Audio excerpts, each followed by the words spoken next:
ఇంట్లో సమ్మర్లో పిల్లలు ఇంటికాడ ఉంటారు. ఇలా పిల్లలకి సాయంత్రం పూట గప్చుప్లు ప్రిపేర్ చేసి ఇస్తే ఇష్టంగా అయితే తింటారు. టేస్ట్ మాత్రం చాలా బాగుంటుంది. దీని ప్రాసెస్ నేను టేస్టీగా ఎలా చేశానో, దీంట్లో నేను ఏమేమి వేసి చేశానో చూపిస్తానండి. బయట మనము కొనుక్కుంటే తక్కువ వస్తుంది. 20 రూపీస్కి ఒక 5 ఇస్తారు. ఇష్టంగా అయితే ఇలా ఎక్కువ మనము ఇంట్లో చేసుకుంటే పిల్లలు ఎంత కావాలో అంత తినొచ్చండి. ఫస్ట్ అయితే చింతపండు నానేసుకొని దాంట్లో ఒక బెల్లం ముక్క అయితే వేసేసుకున్నాను, పక్కకి నానబెట్టుకున్నాను. తర్వాత కొద్దిగా ధనియాలు, కొద్దిగా జీలకర్ర, 4 ఎండిన మిర్చి వేసేసుకొని దీన్ని మంచిగా అయితే దూరగా ఏంపేసుకున్నాను. ఇలా మంట ఎక్కువ పెట్టకుండా సిమ్ము మంట మీదనే మంచిగా బ్రౌన్గా అయితే రావాల మసాలా. చూడండి, ఇలా అంతా అయితే బ్రౌన్గా అయితే ఏంపేసుకుంటున్నాను. ఇది ఏంపేసి పక్కకైతే పెట్టేస్తాను. చల్లగా అయిపోయాక మిక్సీలో అయితే వేసేసానండి. మిక్సీ అయితే బరుకుగానే పట్టుకోవాలి, అంత మెత్తగా పౌడర్ పట్టొద్దు. చూడండి, ఈ మాదిరిగా ఒక గిన్నెలో అయితే తీసేసుకున్నాను. మళ్ళీ ఆ మిక్సీలోనే కొద్దిగా కొత్తిమీర, 4-5 పచ్చిమిర్చి మనకు కారంకి తగినంత, తర్వాత పుదీనా, ఒక చిన్న అల్లం ముక్క వేసేసుకొని మిక్సీ పట్టి పక్కకైతే పెట్టేశాను. తర్వాత ఈ చింతపండు బెల్లం నానాక ఇదంతా మంచిగా గుజ్జి అయితే తీసేస్తున్నాను. ఇలా అంతా పిసికేసి గుజ్జి అయితే తీసేసి తర్వాత ఇలా ఇంకొక గిన్నె పెట్టుకొని దాంట్లో అయితే వడపోసేసుకుంటున్నాను. ఈ గుజ్జిలో ఉన్నదంతా ఇలా వడపోసుకుంటే వచ్చేస్తుందండి, ఏమి లేకుండా. చూడండి, ఇలా అంతా మనము వడపోసుకొని పక్కకైతే పెట్టేసుకున్నాను. తర్వాత నేను ఇది నూరు పెట్టుకున్న పుదీనా, కొత్తిమీర 2 చెంచాలు అయితే దీంట్లో అయితే వేసేసుకుంటున్నానండి. మనకు కారంకి తగినంత చూసుకొని నేనైతే 2 స్పూన్లు అయితే వేసుకున్నాను.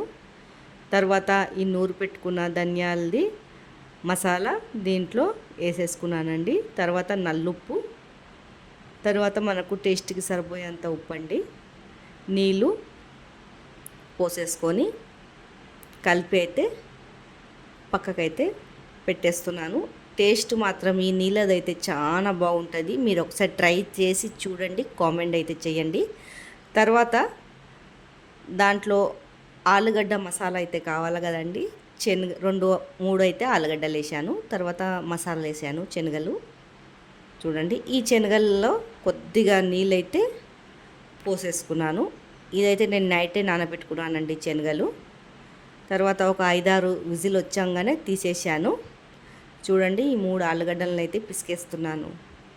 తర్వాత ఈ ఉడకపెట్టిన శనగల్ని దీంట్లో అయితే వేసేసి మనకు నల్లుప్పు ఉంటుంది కదండి, అది వేసుకోవాలా. తర్వాత ఈ నూరు పెట్టుకున్న ధనియాలది 1 చెంచా, సాల్టు, మనకు టేస్ట్కి సరిపోయేంత కొద్దిగా కారము, తర్వాత ఆనియను వేసుకొని ఒక గుప్పెడు కొత్తిమీర ఇలా వేసుకొని ఇది మొత్తం అయితే మంచిగా మసాలాలు పట్టేలాగా అయితే ఈ బఠానీల మిశ్రమం అయితే రెడీ అయితే చేసేసుకుంటున్నాను. చూడండి, ఇదంతా మంచిగా ఆలుగడ్డ మసాలాలంతా కలిసేలాగా కలుపుకోవాలా. అంతా ఇలా అంతా అయితే కలుపుకొని పక్కకైతే పెట్టేసుకున్నానండి. తర్వాత మరొక కడాయి, చిన్న కడాయి పెట్టుకొని దాంట్లో ఆయిల్ అయితే పోసేసుకుంటున్నాను. పోసుకున్నాక ఆయిల్ వేడెక్కాక సిమ్ము మంట మీద పెట్టుకొని ఇలా ఇదైతే ఏం చేసుకుంటున్నాను గప్చుప్లు. ఇది నేనైతే డిమార్ట్లో అయితే తెచ్చానండి. చూడండి, ఒక్కొక్కటి ఇలా మనకు ఎంత కావాలో వేయించుకొని అయితే పక్కకైతే తీసేసుకోవాలా. ఇలా నేనైతే ఒక 10 అయితే వేయించి పక్కకైతే తీసేసుకున్నానండి. మంచిగా ఇలా రెడ్గా అయితే ఫ్రై చేసుకోవాలా.